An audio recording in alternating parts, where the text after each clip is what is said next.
Good day and welcome back to the Vitality Project. I'm Dr. Bob and I want to welcome you for being here and thank you for joining me.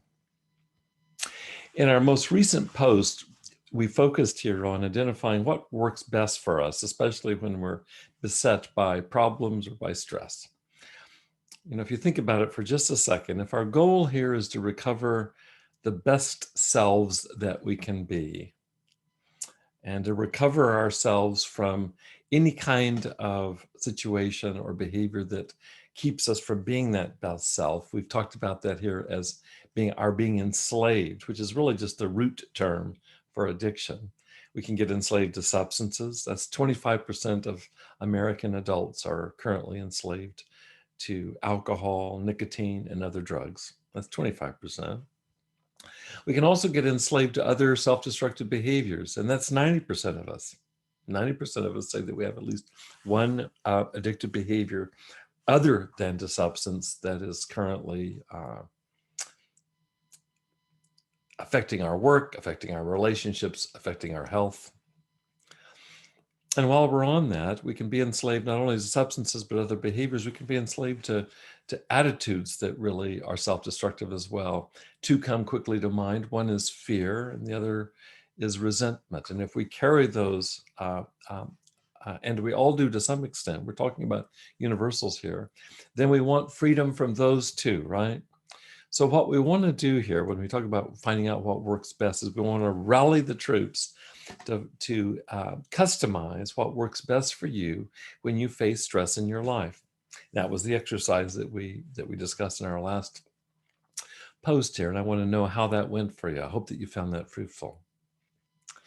One theme that has been a thread throughout all of our conversations here at Your Vitality Project for month upon month now is that when we move out of our most resourceful self, we've been calling that resting brain.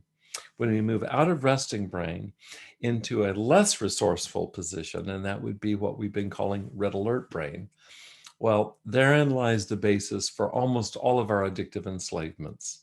We end up trying to fade or fix or hide our being in red alert brain, and that's where the rub comes in. So what we want to do is find skills to restore our footing more consistently, more reliably in resting brain. And insofar as we're able to do that, we might be able to defeat what otherwise feels inevitable. I do not believe it is inevitable that we be addicted, but I think we have to develop resources to manage stress effectively in order for addiction not to be inevitable.